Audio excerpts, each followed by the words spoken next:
ஆமா, இது சிக்கன் பிரியாணி தானே, என்ன கேரண்டி? ஆமா, வாங்கின இந்த பால்ல ஏற்கனவே தண்ணி கலக்கல, என்ன கேரண்டி? ஆமா, இந்த மாத்திரை சாப்பிட்டா உடம்பு சரியாயிடுங்கிறதுக்கு என்ன கேரண்டி? என்ன கேரண்டி? No guarantee. என்ன கேரண்டி? அங்க விட்டுருங்க, இங்க வந்து கேளுங்க. கேரண்டி வாரண்டிகளை இனியும் நம்ப போறீங்களா? சிந்தித்து வாக்களிங்க. இந்தியாவை காக்க ஸ்டாலின் அழைக்கிறேன். லிபர்டி தமிழ் நேயர்களுக்கு வணக்கம். தேர்தல் பிரச்சாரத்திற்காக தமிழ்நாட்டில் வருகை தந்த தலைவர்களில் யாருடைய பிரச்சாரமானது மக்கள் மனசை ஈர்த்தது? பிரதமர் மோடி அவர்களுடையதா அல்லது ராகுல் காந்தி அவர்களுடையதான்றதை மக்கள்கிட்ட கேட்டு தெரிஞ்சுக்கலாம் வாங்க. எனக்கு ராகுல் காந்தி வருகை ஈர்ப்பு தந்தது. எதனாலனா அவர் சும்மா சாதாரணமாக ஸ்வீட் கடைக்கு போயிட்டு அப்படியே தாண்டி போய் அவரே இது பண்ணுறாரு. மக்களோடு மக்களாக வாழ்கிறாரு. மோடினா மோடி பின்னாடி போலீஸ் போவாங்க. இவர் சாதாரண மனிதர் போல் ராகுல் காந்தி நம்மளை போல் தாண்டி போய் ஸ்வீட் வாங்கி ஸ்டாலின் ஐயாவுக்கு கொடுக்குறார் ஸ்வீட்டு. ராகுல் காந்தி வரைக்கும் தான் எனக்கு பிடிச்சிருக்கு. ராகுல் தான் அவர் எளிமையாக எல்லாரும் கூட ஈஸியாக பழகுறாரு. இவர் மோடி மஸ்தா மாதிரி அப்படியே 5 வருஷத்துக்கு ஒரு முறை பார்க்குறோம். அதோட எலெக்ஷன்றதால வந்துடுறாரு, இல்லைன்னா வரமாட்டார். அவர் அங்கே நாடாளுமன்றத்தில் வாக்கு வாங்கி ஜெயிச்சா கூட அங்கே போக மாட்டார். கேள்வி நேரம்னா அங்கே இருக்கவே மாட்டார். ஆளில் டீ ஆத்துற மாதிரி அவர் டீ கடைக்கு போயிடுவார், இன்னும் தெரியல. அந்த கேள்வி நேரம்லாம் கேட்கும்போது மணிப்பூரில் அவ்வளோ கொலை நடந்து அதை பற்றி கேள்வி எழுப்புன்னு நாடாளுமன்றத்தில் கூப்பிடுறாங்க, போகவே இல்லை. அவர் டீ கடையை பார்க்க போயிட்டார். எலெக்ஷன் உடனே ஓட்டு கேட்க வந்திருக்காரு. யார் வந்தா பிஜேபியிலேருந்து? பிஜேபியிலேருந்து அமித்ஷா, பிரதமர் மோடி, நட்டா, நிர்மலா சீதாராமன். இவங்க வந்ததில் யாரும் ஈர்த்து கிடையாது. பொதுமக்கள் எல்லாமே எதிர்ப்பு தான். இவங்க வந்ததை யாரும் ஏற்றுக்க மாட்டாங்க. இதில் ராகுல் காந்தி வந்தது எல்லாம் ஏற்றுக்கிட்டாங்க. ஏன் சொல்கிறேன்னா, தமிழ்நாட்டில் ஒரு பேரிழப்பு ஏற்பட்டது, புயல் இந்த மாதிரி பூகம்பம் ஏற்பட்டது. இப்போ அவங்களாம் எங்கே போனாங்க? இப்போ மட்டும் ஏன் வரீங்க, அவங்க வராங்க அப்படின்றது மக்களுக்கு நல்லா தெரியும்.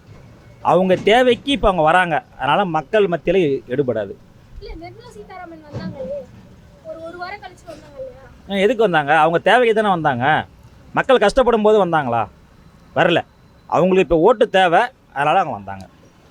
ராகுல் காந்தி அவர்களுடைய வருகை எந்த அளவுக்கு உங்களுக்கு ஈர்த்தது? பொதுமக்களுக்கு அவர் எப்படி சொல்கிறதுனா, ஒரு நண்பரை போல் பழகினார். ஒரு எதுவுமே எதிர்பார்க்காம போய் எல்லாத்தையும் பேசினார், போகிறாரு. அதனால் பிடிக்குது. இப்போ பிரதமர் வரும்போது அவருடைய செக்யூரிட்டி பாதுகாப்பு அந்தளவுக்கு கூட கிட்ட நெருங்க முடியல, கை கொடுக்க போனாலே கஷ்டமாக இருந்துச்சு. ஆனால் இவர் அப்படி இல்லையே, சோசியலாக நட்பில் ஃப்ரெண்டுன்ற முறையில் போய் பார்க்குறாரு, போகிறாரில்ல. அதனால் ராகுல் காந்தி எல்லாத்தையும் பிடிச்சிருக்கு. ராகுலும் முக ஸ்டாலின் அவங்க பொதுவாக மக்கள் பணியில் ரொம்ப மும்முரமாக இருக்காங்க. தொட்டா தீட்டுன்ட்டு யாரும் ஒதுங்கி போகிறது கிடையாது. அவங்க எல்லாரும் அரவணைச்சு போகிறாங்க. அதனால் அவங்கள பிடிச்சிருக்கு. ராகுல் காந்தி வரணும் மேடம். ராகுல் காந்தி வந்தால் ஒரு நல்ல செய்வா போல், புரியுங்களா? ஆமாம், மோடி என்ன செஞ்சுட்டா போல், அவங்க ஒரு பண்ணால் ஒரு பலன் பண்ணுறா போல். இந்தியன் மக்களும் யாரும் செயல்படுறது இல்லை, புரியுங்களா? அதெல்லாம் நாங்கள் மீன் பண்ணி பண்ணுறோம். எங்களுக்கு ஒரு உழைப்புன்னு நினச்சி பார்த்து ஒரு ஹெல்ப் பண்ணணும். அது செய்யலை அவர், புரியுதுங்களா? எங்கள் இது மாதிரி மாற்றணும். அதெல்லாம் ராகுல் காந்தி வரணும். அவர் ஏழைங்களோட மனசெல்லாம் கவர் பண்ணிட்டார், வேறு ஒன்றும் இல்லை. அவர் எல்லாருக்குமே பிடிக்குது. இப்போ இந்த 10 வருஷமாக ஆட்சியில் இருக்காங்கல்ல, யார் முன்னேற்றம் ஆகியிருக்கான்னா அந்த ரிலையன்ஸ் ஓனர் அம்பானி, அதானி, அவங்க தான் பெரிய லெவலில் ஆகியிருக்காங்க. பணக்காரவங்க தான் மேலும் மேலும் பணக்காரமாக ஆகியிருக்காங்க. மற்றபடி எனக்கெல்லாம் 10 வருஷம் முன்னாடி ₹1 கூட கடன் கிடையாது. இன்றைக்கி 4 லட்ச ரூபா கடன் இருக்குன்னா யாரால்? எதனால்? இதுதான் ஆட்சி ஒரு 10 வருஷமாகவே சரியில்லை. அந்த பணம் இழப்பீடு வந்தது பாருங்கள், அதுலேருந்து அடி மேலே அடி தான். மக்கள், ஏழை மக்கள் யாருமே முன்னுக்கு வரல. பணக்காரன் தான் ஆகிட்டு இருக்கான் இவங்க ஆட்சியில். ஆனால் காங்கிரஸ் வந்துட்டால் எந்த பிரச்சனையும் இருக்காது. பழைய மாதிரி கடன்லாம் அடைச்சி நிம்மதியாக இருப்போம். ராகுல் காந்தி அவர் ஏன் அவருக்கு பிடிச்சிருக்கு அப்படின்றனால, ஆரம்பத்திலேருந்து அவர் அந்த மாதிரி எல்லாத்தையும் பழகினார் அவர். அதனால் அவர் எல்லாத்தையும் ஏற்றுக்கிறாங்க.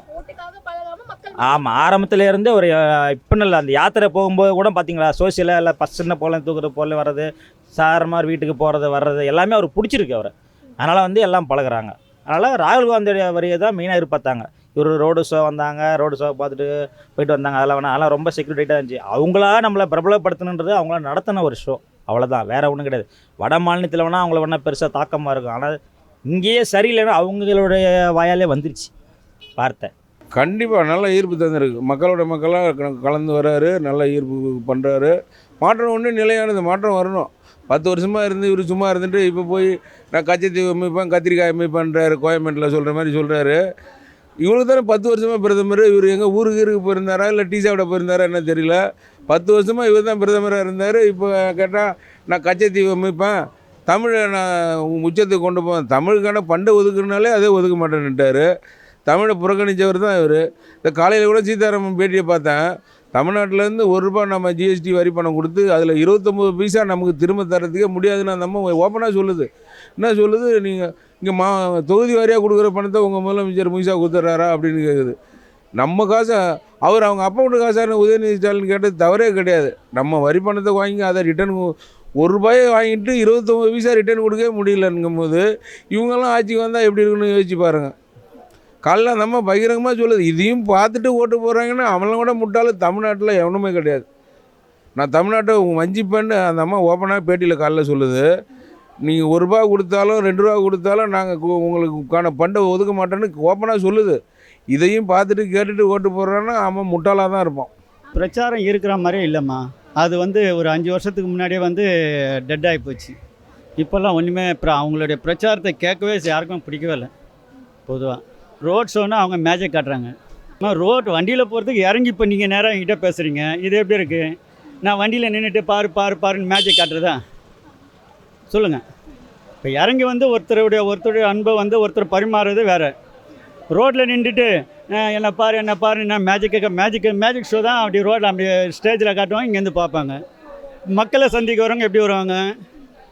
இப்போ ராகுலும் வராரு, எல்லாரோட சேர்ந்து ஒற்றுமை எப்படி வராரு? அது போல் முடிஞ்சால் வர சொல்லுங்கள் பார்க்க. நடந்து வந்தால் கேட்கல மேடம், புரியுது. காரில் வந்து கேட்கல மேடம், நடந்து வந்தால் நம்மளை வந்து செய்வா போல், புரியுதுங்களா. நான் வந்து படிக்காத நான் ஏதோ என்னோட ஒன்று நான் சொல்கிறேன். மோடி வந்து இப்போ வந்து அவங்க ஊருக்கு தான் பாட்டு பாடுறா போல். இந்தியனுக்கு வந்து ஒரு சென்னையில் வந்து யாரும் பாட்டு பாடுறது இல்லை, அதான் உண்மை. ஒரு ஆட்டோ தொழிலாலும் சரி, ஒரு ரிக்ஷா ஓட்டும் தொழிலாலும் சரி, வண்டி ஓட்டுற தொழிலாலும் சரி, ஒரு குழி கொண்டு தான் சரி, எல்லாருக்கும் வந்து ஒரு அன்பு ராசி வந்து செய்வா போல். எனக்கு பிடிக்கல, அவங்க 4 பேர்த்தையும் பிடிக்கல. அவங்க காரில் வராங்க, காரில் போகிறாங்க. ராகுல் காந்தி அவர்கள் காரில் வரல, நடந்தே போய் மக்களை சந்திக்கிறார், நடந்தே போய் போகிறார். ஒரு போலீஸ் பாதுகாப்பு இல்லை, எதுவும் இல்லை. சாதாரணமாக வந்து போகிறார் ராகுல் காந்தி. இவங்க வந்து கார்லேயே வராங்க, கார்லேயே போகிறாங்க. மக்கள்கிட்ட அவங்கள்ட்ட மதிப்பு கிடையாது. பாருங்க, 10 ஆண்டுல வந்து நிதி அமைச்சருடைய கணவரே வந்து இந்த பிஜேபி வந்து சீதாராமன் இந்த 10 ஆண்டு கால சாதனையை சீதாராமன் வீட்டுக்காரர் அவர் இருக்காரு, அவரே விமர்சனம் பண்ணுறாரு. அவர் முதல்ல ஏற்றுக்கிறாரா பாருங்க, அவரே ஏற்றுக்க மாட்டேன்றாரு. ஆனால் மோடி நினச்சிட்டு இருக்காருங்க சார். தமிழ்நாட்டை பொறுத்தவரைக்கும் இந்த பொன் ராதாகிருஷ்ணன், அண்ணாமலை, தமிழிசை சவுந்தரராஜன், எல்முருகன், வேல்முருகன், இந்த வானதி சீனிவாசன், இந்த 7-8 பேருக்கு செஞ்சால் தமிழ்நாட்டுக்கே நல்லது பண்ணிட்டு நினச்சிக்கிறாரு. இந்த ரெண்டும் இன்னும் ஓடாது படம். விஜயதாரணி குஷ்பு அது இவங்க இந்த எலெக்ஷன் முடிஞ்சு அவங்களையும் ஆளுநராக போட்டுருவாங்க. அதுதான் பிஜேபியில் சேர்ந்த ஆளுநர். அவங்களுக்கு ஓகே, ஓட்டு போட்ட மக்களுக்கு நாம தான்ன்ற மாதிரி தான் போயிட்டுருக்கு. அவருடைய எல்லா செயலும் பிடிச்சிருக்கு. இதுதான் இல்லை அதுதான் இந்த ஒதுக்குற மாதிரியே கிடையாது. மக்கள் மனசில் வந்து நல்ல ஒரு அபிப்பிராயம் இருக்குது. நான் மீண்டும் வந்து மக்களை வந்து வாட்டி வதைக்கிற ஒரு இது இல்லாமல் இருக்குது. இவங்க நிறைய ரொம்ப வாட்டி வதைக்கிட்டாங்க. எம்மா விட்டு காசை பேங்க்கில் போட்டுட்டு அதை எடுக்க யாருக்கா முடிஞ்சுதா? உங்களால் முடிஞ்சதா சொல்லுங்கள். ஒரு ரூபாய்க்கும் தெருவில் கிடந்து தெரு நாயை விட மோசமாக கிடந்தோம். அப்புறம் என்ன இருக்குது? மக்கள் சேவை யார் செய்ய வராங்களோ மக்களுக்கு சேவை செய்யணும். இப்போ ஒரு இந்துவாக இருந்தாலும், ஒரு முஸ்லீமாக இருந்தாலும், ஒரு கிறிஸ்துவராக இருந்தாலும் எல்லாம் ஒற்றுமையாக இருக்கணும். அங்கே வந்து பங்கம் விளையக்கூடாது. அப்புறம் என்ன இருக்குது? எல்லாம் 3 ட்ரெஸ்ஸு கூட இல்லை. நான்லாம் உழைக்கிறேன், டெய்லியும் கஷ்டப்படுறேன். 10 ரூபாய் ட்ரெஸ்ஸே எடுத்துருக்காரு. எதுக்கு தான் பண்ணுறாரு தெரியல. இப்போ என்னாட்டம் ஒரு ஏழைப்பாலை போய் ஒரு பேங்கில் ஒரு 10,000 கடன் வாங்க முடியுமா? முடியாது. கேட்டால் எங்களை மாதிரி உள்ளவங்கள்ட்ட வரி அது இதுன்னு ஜிஎஸ்டி பிடுங்கி 10 லட்சம் கோடி 20 லட்சம் கோடி கடனை கொடுத்துட்டு தள்ளுபடி பண்ணுறாரு. அதுக்கு ஒரு பிஜேபிக்காரன் என்ன சொல்கிறோம், அவங்களால தான் அரசியல் நடக்குதுன்னா அவனே ஒரு முட்டாப்பலாக இருப்பான். நாட்டுக்கு மொத்தம் இந்தியாவில் 100% மக்கள்னால் அதில் 65% மக்கள் தான் கொடி பிடிக்கிறோம், கோஷம் போடுறோம், ஓட்டு போடுறவன். 35% எது நடந்தாலும் கண்டுக்க மாட்டான். அவன் பேசாமல் காரில் போயிட்டுருப்பான். ஏன்டா கவர்மெண்ட் போட்ட ரோட்டில் போகிறேன்னு கேட்டாலும் நான் காருக்கு வரி கட்டுக்கிட்டா முட்டாப்பலன்னு சொல்லிட்டு அவன் பேசாமல் போயிருப்பான். ஓட்டி விரும்ப மாட்டான், ஓட்டு போட்டி விரும்ப மாட்டான். நோ டெமோக்ரஸின்ட்டு போயிட்டே இருப்பான். என்னாட்டம் 65% உள்ள மக்கள் தான் குமுறுவான், கதறுவான், அழுவான். ஏன்னா அவன் தான் வாழ்வாதாரம் இல்லைன்னா எந்த கட்சியாரம் கூப்பிட்டாலும் கோட்டருக்கும் கோழி பிரியாணிக்கும் போகிறது என்னாட்டம் உள்ளவன் தான். மக்களுக்கு நல்லது நடக்கணும். அது பேசாமல் நான் பணக்காரனுக்கு செஞ்சுட்டேன்னு இருக்கானுங்க. ராகுல் காந்தி தான் இப்போ வர 2024 அவர் தான் 2024 தேர்தலில் ராகுல் காந்தி தான் பிரதமராக வரப்போகிறார் 2024. பாஜகவோட கூட்டணி வலுவு கிடையாது. எப்படி சொல்கிறீங்க? தமிழ்நாட்டில் வந்து 40 நாளை நமது 40 இந்தியா கூட்டணி தான் வெல்லும். எப்படி சொல்கிறேன்னா, திமுக, விடுதலை சிறுத்தைகள், காங்கிரஸ், கம்யூனிஸ்ட்டு, தமிழர் நிறையா கட்சி கூட்டணி இருக்குது. ஃபுல்லாக ஓட்டு ஃபுல்லாக 40மே இந்தியா கூட்டணி தான் வரும். ராகுல் காந்தி டெல்லியில் பிரதமராக ஆவார். இங்கே வந்து கூட்டணி இது வந்து பணத்துக்காக கூட்டணி. பிஜேபி, பாமக வந்து பணத்துக்காக கூட்டணி பண்ணுறாங்க. அதிமுக வந்து நாடகம் பண்ணுறாங்க. நாங்கள் பிஜேபியோட கூட்டணி இல்லைன்ட்டு கடைசி நேரத்தில் நாங்கள் அந்தாண்ட பிஜேபி கூட சேர்ந்துருவாங்க. இது வந்து அதிமுக வந்து நாடகம் பண்ணுறாங்க. நாடக அரசியல் பண்ணுறாங்க அதிமுக. இப்போ கூட்டணி போக மாட்டாம்பாங்க. கடைசியில் ஆதரவு பிஜேபிக்கு ஆதரவு கொடுத்துருவாங்க. இப்போ கொடுக்க மாட்டாங்க. எல்லாம் ஒரு சீட்டு வந்த பிறகு ஒரு 10 சீட்டு வந்தோடனே அவங்களுக்கு ஆதரவு கொடுப்பாங்க. அதை வந்து பிஜேபி வந்து அதிமுக வந்து நாடக அரசியல் பண்ணுறாங்க.